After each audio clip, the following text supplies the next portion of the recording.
Olá, crianças! Vamos para a correção de língua portuguesa, PET 2, semana 6. Na semana 6 de língua portuguesa, nós vamos trabalhar o artigo de opinião.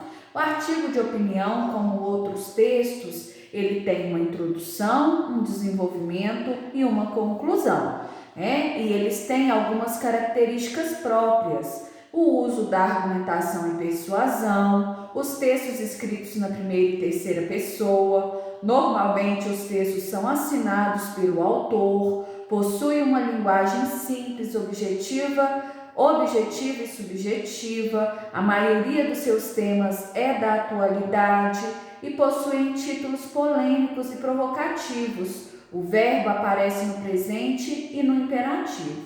Então, a partir dessas informações, nós vamos fazer as atividades. Atividade 1.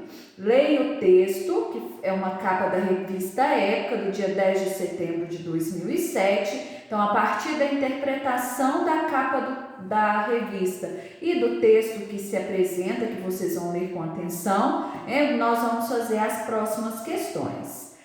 2. Observe a capa da revista Época, de 10 de setembro de 2007 e responda: o que chama mais a sua atenção nessa capa? Aqui, gente, eu fiz um compilado das respostas dos meus alunos, na aula online. Mas a resposta, pode ser pessoal, mas, eu coloquei aqui como sugestão. O cartaz que diz como a criança ama seu computador, Então, o que chamou mais a atenção dos meninos foi, o cartaz que está, a criança segurando.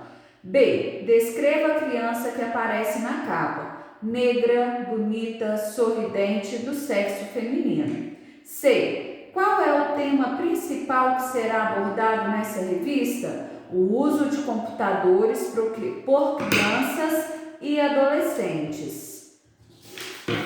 Próximo. O uso da internet é benéfico para as crianças e jovens? Justifique.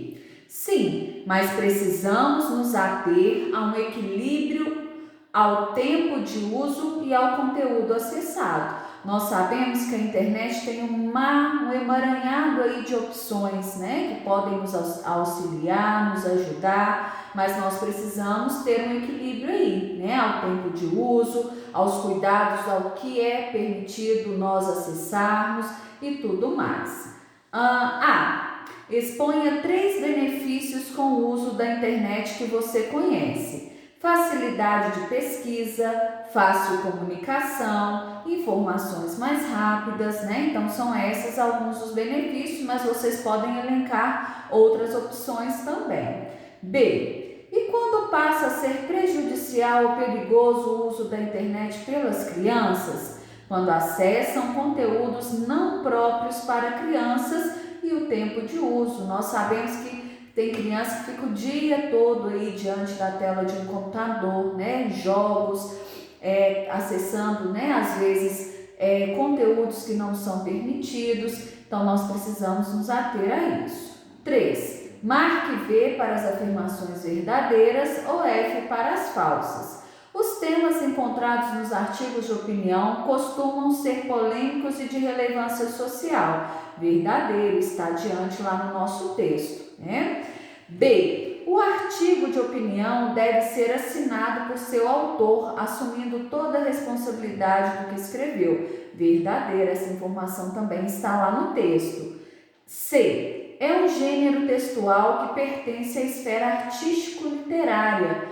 Falso, Artístico-literário seria um poema, uma música, nesse caso está dentro, dos textos informativos. D. O escritor não precisa se preocupar com a verdade em seu artigo de opinião. Falso, Precisa sim, trazer informações verdadeiras. Então, vocês, o número 4 é para ler o texto. Esse texto traz algumas informações sobre o período das fake news, na era da informação. O que são essas fake news, São notícias falsas, mas que dependendo do contexto, elas parecem ser muito verdadeiras. E nós podemos até nos confundir e repassar essas informações. Então, diante da leitura do texto, né, nós vamos responder. A. Qual o nome do autor desse texto? Mariana Cantarino, que está lá ao final do texto. B. Qual é o assunto apresentado pelo autor? Então, o perigo das fake news na era da informação. 5. Marque as alternativas falsas segundo a visão apresentada no texto de fake news. Então, fake news são notícias verdadeiras, mas que aparentam ser falsas. É o contrário, né? Essa aqui está falsa. São notícias falsas que aparentam ser verdadeiras. Não é uma piada, uma obra de ficção, uma peça lúdica, mas sim uma mentira revestida de artifícios que lhe conferem aparência de verdade. Isso está lá no texto, é verdadeiro. É muito fácil descobrir se uma notícia é fake news. Às vezes não, né? Então, às vezes é difícil descobrir porque elas são, né, trazidas de uma forma tão verídica, de uma forma tão consensual, que parece sim ser verdadeira. Então, é difícil. Então, essa também é falsa. As pessoas de boa fé acreditam estar em contato com uma verdadeira notícia. Isso aqui eu acho que é um dos prejuízos maiores, né, das fake news. Aquelas pessoas, né, que acreditam e às vezes até repassam aquela informação por acreditarem que são verdadeiras. 6. Você já leu alguma notícia que achou ser verdadeira e depois descobriu que era fake news? Se sim, conte como foi. Aqui é uma resposta pessoal. Vocês vão contar, né, a experiência de vocês. Então, crianças, são essas as atividades, né, da semana 6. Eu espero que tenha ajudado. Se cuidem!